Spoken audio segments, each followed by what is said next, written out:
You wanted the best. You've got the best podcast, the hottest podcast in the world. The Chris Voss Show, the preeminent podcast with guests so smart you may experience serious brain bleed. Get ready. Strap yourself in. Keep your hands, arms, and legs inside the vehicle at all times, because you're about to go on a monster education roller coaster with your brain. Now, here's your host, Chris Voss. Wait, am I the host? Okay, it's Chris Voss here from the Chris Voss Show. Welcome to the show, friends and family. We certainly appreciate you guys tuning in for an amazing, fun interview that we're going to take and have about an amazing hot novel that's just coming off the prints there. July 5th, 2022, it just came off. In the meantime, as we talk to this brilliant author, go to youtube.com/Chris Voss, hit the bell notification button. Go to goodreads.com/Chris Voss, see everything we're reading and reviewing over there. Go to all our groups on Facebook, LinkedIn, Twitter, Instagram. Sign up for the links in the newsletter as well. Hi, folks. Chris Voss here with a little station break. Hope you're enjoying the show so far. We'll resume here in a second. I'd like to invite you to come to my coaching, speaking, and training courses website. You can also see our new podcast over there at chrisvossleadershipinstitute.com. Over there, you can find all the different stuff that we do for speaking engagements if you'd like to hire me, training courses that we offer, and coaching for leadership, management, entrepreneurism, podcasting, corporate stuff. With over 35 years of experience in business and running companies as CEO, I think I can offer a wonderful breadth of information and knowledge to you, or anyone that you want to invite me to for your company. Thanks for tuning in. We certainly appreciate you listening to the show, and be sure to check out chrisvossleadershipinstitute.com. Now back to the show. Today, the amazing author we have on the show is Tessa Arlen. She is the author of the newest book, like I mentioned, just came out, A Dress of Violet Taffeta, a novel that she's just published. And we're going to be talking about her book, what's inside of it, and what she's got planned for the future. She is an amazing author, and I'm just looking for the bio here, which I can't find. She is the author of A Woman of World War II Mysteries and the novel In Royal Service to the Queen. Born in Singapore, a daughter of a British diplomat, she has lived in Egypt, Germany, and the Persian Gulf, China, and India. And she now lives with her husband in historic Santa Fe, where she gardens in summer and writes in winter. Welcome to the show, Tessa. How are you? I'm very well. Thank you. Good. And I'm hanging in here on a Friday afternoon, I guess. The brain's already left for the weekend. So congratulations on the new book. Give us your .com so people can find you on the interwebs. TessaArlen.com. There you go. That's it. So how many books do you have under your belt there? This is my 8th. Nice. 8 books. Wow. That's just amazing. And so what motivated you want to write this book? I was doing, I came across this protagonist about 8 years ago when I was researching for my Lady Montfort Edwardian Mystery series. Mm-hmm. And she was sort of mentioned all over the place, and not with a lot of approval for the time she lived in, because she divorced her husband in 1893, which was an absolute no-no then. He ran off with a pantomime dancer and left her destitute with a 5-year-old child. And she was also considered to be a little bit ruthless and ambitious, which I think today would translate as merely struggling to survive. And the more I read about her, we sort of went on to do other things. And then I saw an exhibition of the clothes she designed at the Victoria and Albert in London. Mm-hmm. And it was, I get goosebumps just remembering it. It was incredibly beautiful. They were works of art. And so I thought I had to find out more, and I wanted to write her story. There you go. Now, is this a continuation of any of your other books, or is this a new setup? No, not at all. Okay. She's just this Violet Taffeta is really a standalone historical fiction. Okay. And it takes place in London and New York and Paris in the years between 1893 to 1913. Nice. And so give us some more insight to some of the stories in the book that stuck out for you. Well, Lucy was very much an innovator. She was very courageous. Once she got her feet under the table, so to speak, in the world of fashion design, which was really very male dominated. I mean, It was all Paris and it was all men. But she was very single-minded. But in her memoir, she claimed to be a woman of firsts. She was the first woman to prize her clients out of their whalebone corsetry and put them into lingerie. She was the first woman to show her new season's models with a live mannequin parade fashion show. And she also survived, well, she married up. She married a baronet. She was from that sort of upper middle classes. And she married up this sportsman and fencing. He was on the Olympic fencing team. She married this amazing man. And she was also a survivor of the Titanic when that went down in 1912. So her life was very full, and she was quite a grande dame. She was a real character. So, wow, she survived the Titanic. That's pretty amazing. That's an amazing story. That was that was a fabulous couple of chapters to write, because she not only survived the Titanic, she and her husband survived the Board of Trade inquiry into the sinking of the Titanic because he was accused of bribery. Oh. That'll get you interested. So it's based on the true story of Belle Époque. I'm not sure I'm going to pronounce that last name correctly. Belle Époque. La Belle Époque was the La Belle Époque. Yes. There we go. I'm learning everything today. An era of history, period in history. Lady Lucille Duff Gordon. And who shattered the boundaries of fashion. Amazing. So has the book got a lot of fashion empire stuff in it, and designing and dressmaking, things of that nature? Yes, quite a bit. It's I do. I describe some of the clothes she made and who she made them for, because she was, at the top of her game. She was everybody came to her. Rich Americans. European royalty, and then all the, the fashionable sets in London. So yes, I did. But what I loved about Lucy was that she had quite a sense of humor and wit. So her clothes were kind of bohemian. They weren't the stiff, grand dresses of the time. And she named them. She gave her favorite ones names. She called them dresses of emotion.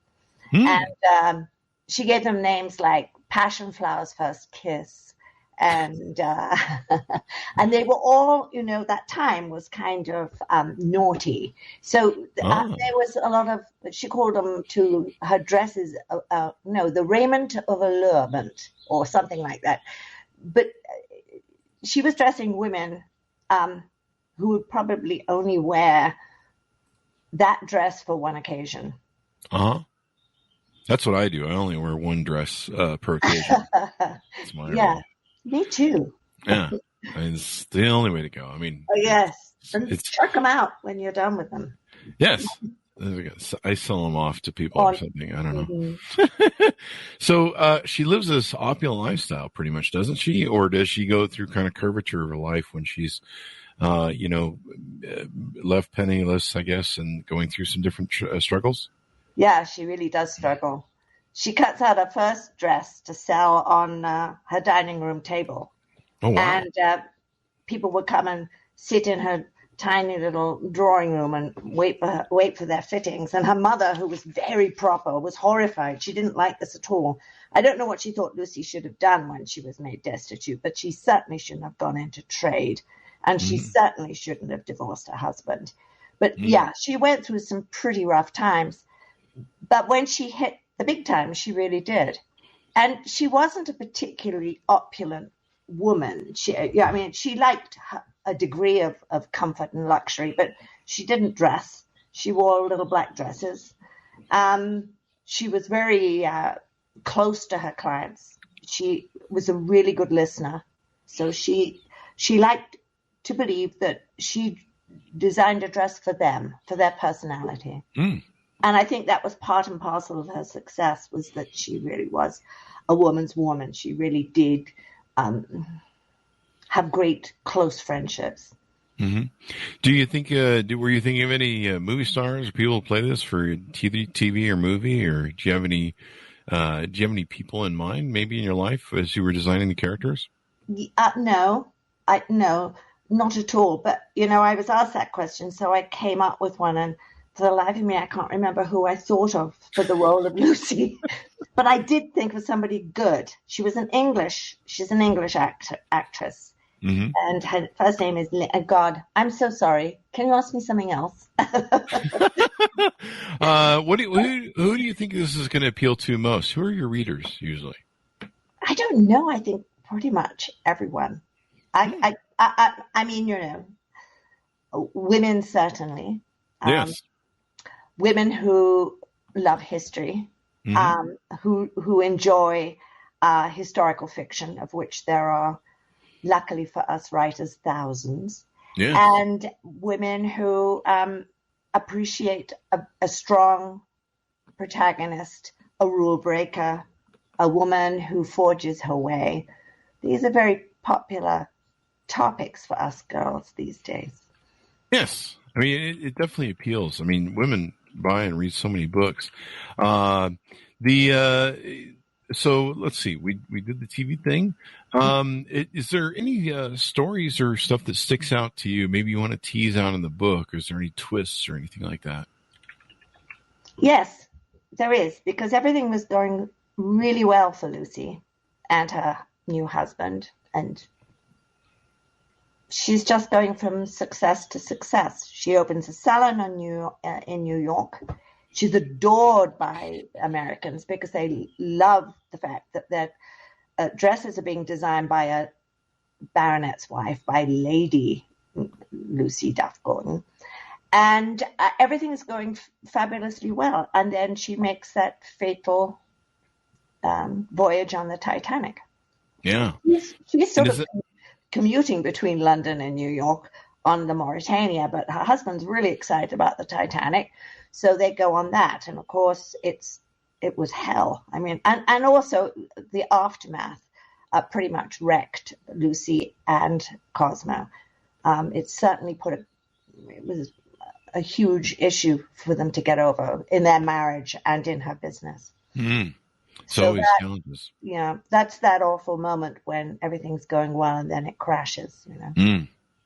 So, how long did it take you to write the book? When I first, not after research, which took me a while, Mm-hmm. Probably about a year. Mm-hmm. And then, of course, it goes into production, in the publishing house, and that's ages. Mm-hmm. What helped you discover her story, or how did you discover her story? When I was researching for another book, you come across all these characters and you think, oh, I'm going to remember that one. I'm going to write about her. That's right. Mm-hmm. And I did. So what sort of, did it just flow out of you when you wrote it, or usually when you're writing, does it exhaust you? Are you energized? Does it flow off the pen to the paper? How does it usually work for you when you write novels like this? Well, I have an outline, so I have an idea where I'm going, but that sometimes changes. Mm-hmm. And it just comes. Mm-hmm. I sometimes feel like it's not really me. Do you kind of embody the character? Not so much that, but I feel like a conduit. That after a while I become so caught up in this woman and her story that it's like she's almost telling it. And I love it. It's the best part of it, the writing. The rest of it's hell. I mean, The editing, I know, is. The editing goes on and on and on. And then there's all the self-doubt that comes with the whole business of putting yourself out there. I know, isn't it weird? Do you still get that after 8 books, though? Yeah. Seriously? I'm a wreck. I hate it when my book comes out. I can't, there's a whole, I feel really sorry for my husband. I get all, kind of like a Labrador retriever, and kind of like, and it comes out, and I think, why did I get so overwrought about it? Yeah. I think I like to think I cover it. I do. I like to think that I can cover that over. Yeah. It's funny. I did my first book last year, and it's a business book, but I remember going through that process where your brain screws with you and goes, no one's going to read this damn thing. Yeah. It's not going to sell one copy. Mm-hmm. Not even one per. Like, you're just lying to people. Like, they're going to read it and go, this guy's an idiot. I mean, I have 54 years of knowledge, but you're like, no one's going to read this a carrot. They're just going to be like, what the hell is this? So, but yeah, it's interesting to me that's still happening after 8 books. Cause I was like, maybe after I write the first one and people buy it, then I'll be like, yeah, people read my stupid book, in my thing, in my idiot writing, whatever. But yeah, it's interesting that still goes on. Maybe that's your brain trying to sabotage you when it does that, where it's like, I think it's all sorts of things. And it certainly is your brain trying to sabotage you. You can't really believe in yourself that much. Otherwise you'd be pretty bit of a narcissist. Yes. So basically you just go, this is fail before it even starts. I just accepted that I was a narcissist. Well, I don't know about, something. I think, I honestly think that basically, it's almost bad manners to believe that you're going to be successful. So I don't. I practice stoicism. I reached a point when I was writing my book where I was like, a lot of it was not only my business thoughts, but a lot of my stories. And so I've been carrying around these stories for 54 years, 35 years of business. And to me, to finally get them on paper so I get them out of my head, because I was constantly telling the stories as a griot, as a verbal historian. And the reason I realized over the years that I kept repeating the stories is because I was trying to remember them. And so once they got on paper, and so finally I reached a point where I was like, you know what? I really like what I've written, and I've told my stories, and I put them on the paper, and they're cemented in time for all eternity or whatever. And I don't really care if anybody reads the book. And I just kind of for some reason I came to this moment where I was just like, I don't give a shit if anybody reads this book. I got it written, and I don't care, and fuck it. And I wrote that on Facebook. I go, I don't give a shit if anybody buys this book. I'm happy. I got it in paper. So it's a journey sometimes being a writer. Does writing get easier for you over the years, or has it been just as difficult each and every time? It's never difficult for me to write, ever. Mm-hmm. I lead quite a shut-in life, I'm not out there having, I was quite happy never to go and work in an office or adhere to somebody's schedule. And I love being a stay-at-home mom. And then, of course, that all ended up with, that excuse went away when my kids grew up. So basically, I was left with this sort of, well, what do I do? And I certainly didn't want to go out and work, real work. So I just thought I'll have a bash at writing a story. So it's never the story part, the writing part is never a chore. It's, and wonderful thing is you can do it until you basically lose your marbles, and maybe even become a bestseller then. Yeah. When you're Some people have lost their marbles and are great writers too. So, yeah. So basically no, it's not a chore. There you go. So how do you select some of the names of your characters? I mean, obviously this is some historical fiction, but some of the other ones you make around it, how do you choose your names? Do you know, I love that part. My Woman of World War II mystery series, the protagonist's name was Poppy Redfern, which I don't know, that just popped in. And I had a wonderful time with my Edwardian series, choosing really snotty English upper crust names. One character was called Lucinda Lambert because the English loved those, double barrels. But I mean, I didn't really choose names for this book because she's real. Her name was Lucy Wallace, and she married a chap called Sir Cosmo Duff Gordon. Now, there's a name I could never in a million years have dreamt up, and it's brilliant. Yeah, it's a very unique name when it comes down to it. I'm so factual. I could never have the imagination around a novel. I don't know. It seems like you have to make everything. And I don't have that imagination. So I really am impressed when novels can do this, because they have to make up everything. They have to story and everything. I mean, I just have, there's some stupid crap I did last week is what I read about. But there is a definite trick to writing, anecdotal remembering. And it's no good if it's just only interesting to you. Mm-hmm. So, there has to be something that draws people in to read the things that you experience. So I don't know that it's any different. And I really believe that memory can be very selective at times. Do you ever get writer's block? If I do, I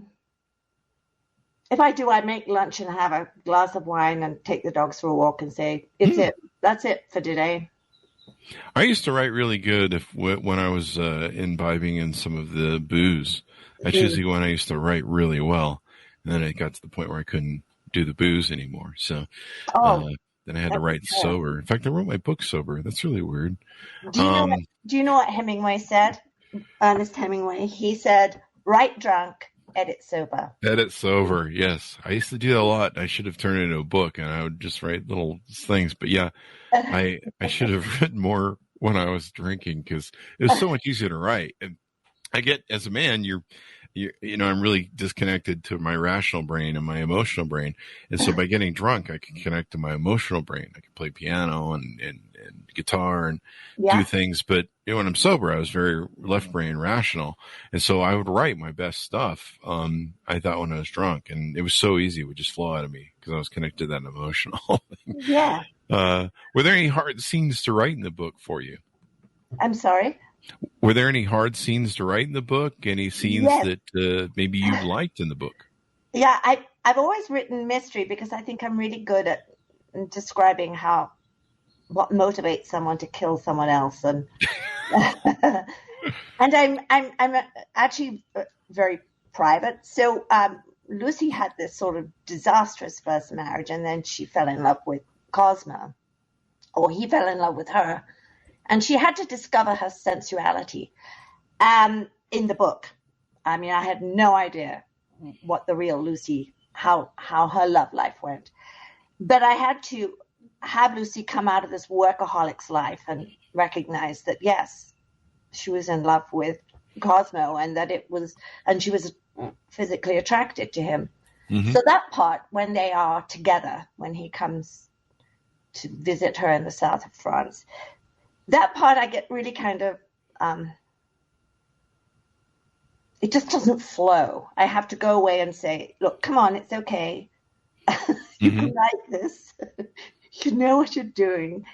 And so those romantic and sexually attractive parts, and there isn't graphic sex in my book, I get kind of self-conscious because I feel it's too revealing of who I am. And I know tons of writers who can just toss off these amazing paragraphs that leave everybody gasping. I don't think I'm that girl. Well, I mean, you're doing quite well. I mean, you've written 8 books, and people seem to love them. Well, good. Let's hope they. Let's hope they keep it up. Huh? Yeah. All right. Anything more you want to tease out of the book before we go? No, I'm perfectly happy. I'm in the middle of writing my next one. When does that come out? I don't know yet because we're in the middle of that, publisher agent conversation that goes on. There you go. Is it going to be a standalone, or is it going to be in addition to this one? It's going to be a standalone because I'm really into my historical fiction at the moment. And it is about a woman who, another real woman, an English woman who was a writer between the years of 1933 and 1939, just before the Second World War, and it's set in England and Egypt. And there you go. She was interesting. She was there you go. That should make for an interesting book. Yeah. There you go.